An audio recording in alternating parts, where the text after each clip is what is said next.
Welcome back, everybody, to another episode of Adamu Plays Timber and Stone. Today's gonna be an unusual episode because I am narrating after the fact. I don't know what happened. Oh, there's a Necromancer. I started recording because I got getting attacked by zombies, and it turned out to be Necromancer. Or rather, that's all the skeletons were flamey, like had lit up, like they were powered by Necromancer like before, and so I started recording. But anyway, I don't know what happened. Sound got all messed up, maybe it got corrupted or something. But there's no sound. There's no sound. So I'm having to go back over and record or narrate what I'm seeing, and it's been a couple days, and I don't even remember what I said. So, you know, it's just going to be randomly describing what's happening. Which I'm having to record it with this little window that I can't expand, so I can't see everything that's happening all too well. So we're charging the Necromancer. I was going through and turning everybody into infantry because we need everybody we can get.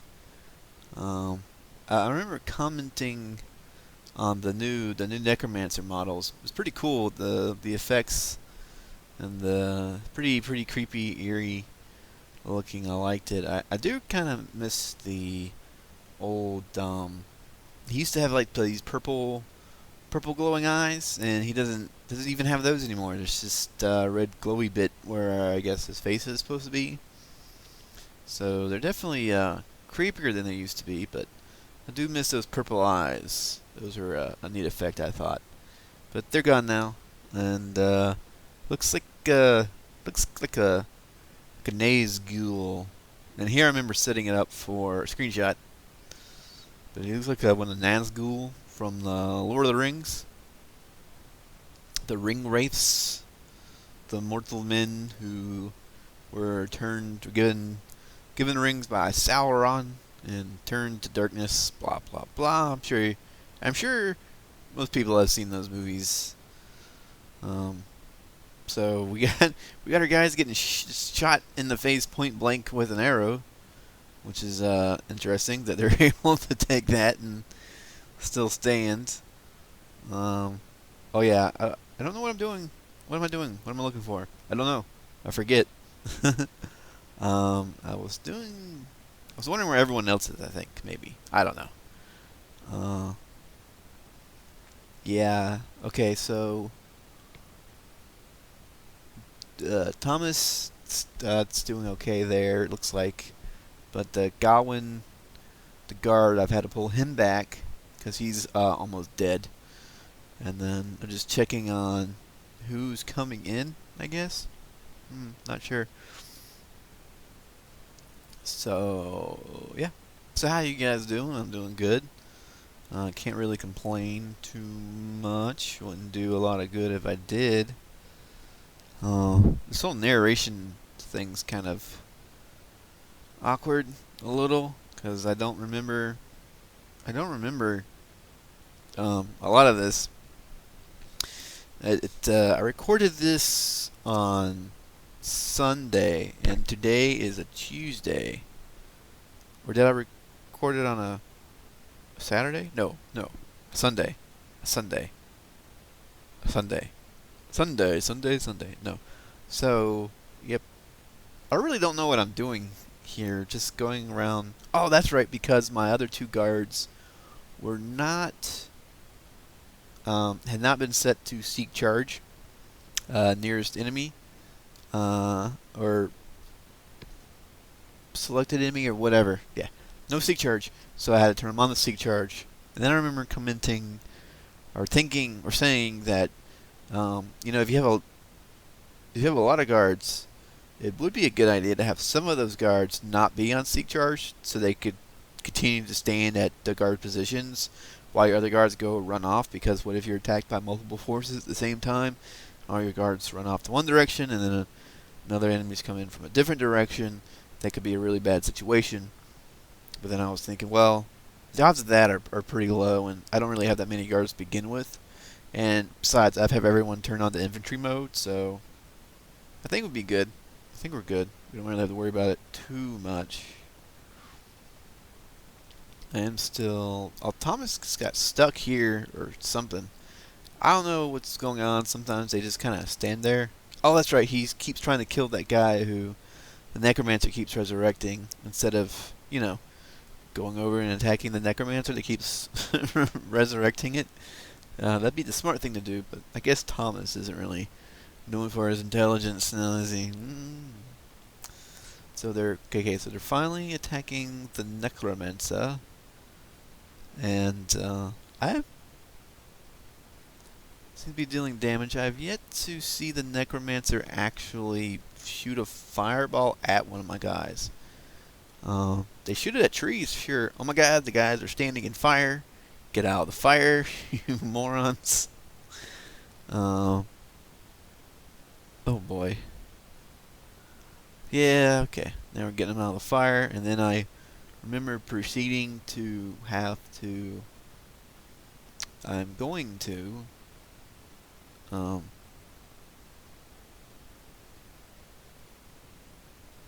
gather resources on these guys, and then I have to reassign everyone back to their old jobs, which I suppose I could just cut that bit, right? Because who wants to watch that, right? I don't want to watch. I don't want to watch it. I'm not recording the thing. So yeah, I think I'll just cut this bit out until I'm done. Oh, okay. All right, everybody, we're back. I finished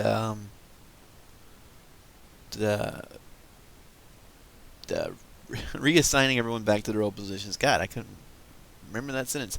We got a trader in who's heading in, so I switched Lord Aster to trader from blacksmithing, so he can deal with this guy. And I think I was talking about how I needed eventually to put finish the road out, extend the road out to the whole thing, and then put like guard towers. Oh, here I'm talking about this the column. Using the column, the column selection or whatever, the column mode. I don't know what you call it for the block types for the Great Wall. About how you can see that seam right there, which but I don't know how I would ever really use that. But I just want to see what it looked like with the column selected. Column mode or column selection, whatever, to get that. Yeah, anyway, you know what I'm talking about. And so I'm continuing to build the road. Or continuing to build, not the road, the wall. The wall. Yes, the wall. So we can finally have my little area completely enclosed to better defend ourselves from the goblin incursions, which are as you've seen, it's a pretty big problem. They've definitely upped the difficulty in this game, which is it's kind of a mixed bag. It's good because it makes the game more challenging, which makes it more rewarding when you do well, but it's bad because it's more difficult and it's easier for things to go wrong and every people killed. And if you get attached to your people, like I tend to get attached to my people, it can be kind of a little upsetting. But then again, it's important to remember that this is just a game, so there's no reason to get that upset about it. If someone does die, but that being said, I do get attached. I do get attached to my little guys here, so you know, that kind of thing happens. You know, I think we all of us who play a lot of video games, we didn't have a tendency to sometimes, we get passionate about these games, and sometimes we get really upset when things don't go our way, when really you have to remember, like, none of this stuff really matters because it is a game. I mean, don't get me wrong, I love video games, and obviously I love video games. I wouldn't play them if I didn't. But yeah, you just gotta remember what's important in life, because that's in video games and things happen in games that just isn't. It's not that important. It really isn't. There's no reason to get upset over that kind of thing. But that being said, I do understand the frustration. You know, when you work on something for so long and then the people die and you don't like that. It's not a good feeling. So anyway, moving on. Here I'm talking about coal. Is that coal? I think that was coal. And figuring out, I realized the wall here where I had dug out the little area to put the wall is like one block off from the other side, and I was like, and I had to fix that. So he wants flax. This guy wants flax, but I have flax planted, and I didn't have flax planted, and I needed the seeds for when we did plant the flax. Plant the flax. Wow, that's hard to say. Plant the flax. Oh, now he wants cloth. Oh, it's been a while since he bought cloth. So I am going to... Oh, and I realized that I put in the wrong wall type here. I put in pale brick instead of great brick. And I realized I have to undo all the walls that I just selected, which is pretty awesome. Enjoy that. Having to redo all that stuff. I know it's such exciting footage. But what you gonna do, you know? I don't want this to all be pale brick, obviously, so I'm going to have to delete everything and redo it again, which is, you know, kind of a bummer, but you got to do what you got to do. I wonder why they made the game, why they've made like the delete selection thing so weird. It's like Alt plus Shift. It's like they really want to make sure you want to delete it. They're like, you sure you want to delete it? Yep, yeah. Big doubly sure that you want to delete it. So, oh, he wants picks. Oh yeah, he can have those. Is it stone picks? I think. Yeah, you can have stone picks. Knock yourself out, buddy.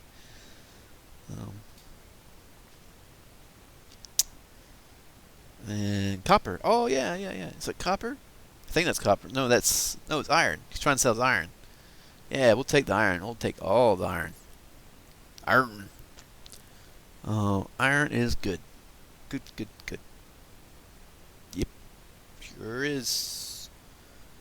You know, this narration thing really kind of sucks. Like it's kind of hard to know what I like, because I've already done this. Like I was talking this whole time, and like it's weird when I went into the video there was like no sound. I was like, oh my god, what would happen? Was I not plugged in, not selected? But actually, if I turned the speaker like really high, you can hear like the sounds, like the game sounds, and my voice talking. But it's like really quiet and very distorted. So I don't know why that is. And obviously, I'm recording same headset, and I mean I unplugged it and plugged it back in before I did this, and I tested it, and it sounded fine. So, you know. Why I went wrong that one time, I have no idea. I really don't understand these kinds of things, to be honest. Oh, we got a new migrant in. I can't even make out what the name of the person is, because it's on a little window I'm watching, and it's really very tiny. Oh look! Oh hey! I just figured out how to make that bigger. Good for me. A bit late for the recording, though. What was his name? Raquel. Oh, it's she. It's a woman. Alright. Raquel she started out as an infantry, it looks like. And she started out as a miner? Maybe? I don't know, I missed it.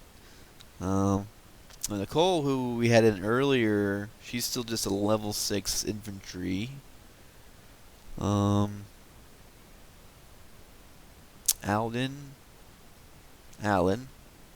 who was a farmer.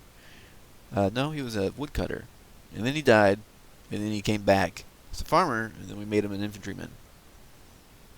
Why I did that, I don't know. We needed a guard. And the merchant is left the building. or leaving the building, or just leaving the area. And everything looks good, except they still haven't taken down the pale brick. Actually, I remember recording this and playing a little bit afterwards, and they still had not removed it after like an hour or two. I don't know what happens. Sometimes when you designate things being mined like above ground, it's like they won't. The way the miners usually work is they go from the top down. So whatever the highest bricks you selected, those are the ones they tend to mine first. But they don't always do that. It's like they get onto a track, like we need to dig out this area, and they'll keep digging out that area even if you select. I think it's got to be like a time thing too. I'm not really sure the selection when you select things, how that assigns priorities for the mining. I know it's top down for the miners and bottom up for like builders, but I don't know if there's like a time component. Like if something's been selected for, there's some like algorithm or something where it's like it's top down versus how old the designation is, and the older designations are more favored, which would make sense because obviously then you would never, if you were someone like me who is always adding new designations, the older ones would never get finished. If it favored newer ones, it would have to favor older ones.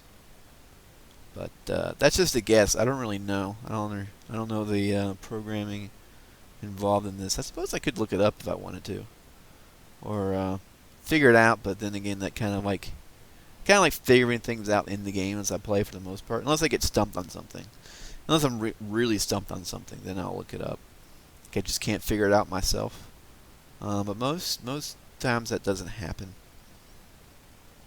I think a lot of games are pretty. Some games are really good at like providing you with all the information you really need, or whatever, or you can figure it out. Other games, not so much. Some games like, Minecraft, for example. Like I think I've talked about this before, where how would you ever know? Like, you would never be able to figure out how to make an axe in that game if you didn't look it up or someone didn't tell you, or like cake. Like, you would never, like, every time I make cake in that game, I have to look it up. I can never remember the recipe. Like, I know the ingredients, but can never remember where exactly you're supposed to put them and stuff like that. Some games are really bad about that, where you have to leave the game in order to figure out how to play the game, which is not a very good design, in my opinion. But this game does a pretty good job of explaining things. I think, for the most part, I guess. Some of the things it still doesn't say, like the unit list, like that's still. I think I checked that. Like even in the new update, it still doesn't have that listed. Like you would never know unless you like looked it up in the wiki or watched a video of somebody doing that. So, which is a shame because it's so very useful. Like I don't know how you could really play this game without the unit list, but you would never know that it's there. That you just press U to hit the unit list, and you can manage all your units, your villagers from that menu, like very easily, like way easy. Like there's no other way to really. I don't know how you would do it, but they don't tell you in the game how to do that. So that's a pretty major thing in my opinion. I don't know why it's not, and they really need to put that in there. If it isn't in there, they may have changed that. I don't think they did though. The last update was kind of fun. But things like that is really, it's kind of lazy, Like it wouldn't be that hard to put that in the game, like as one of the hotkey options, the options, the control bindings and stuff. They don't even have it listed, which is weird. They should, but they don't. So go figure. Maybe it's talked about in the tutorial. So anyway, the episode's about to end, so thank you so much for watching. Sorry about the bad narrative. I will see you in the next episode. Goodbye!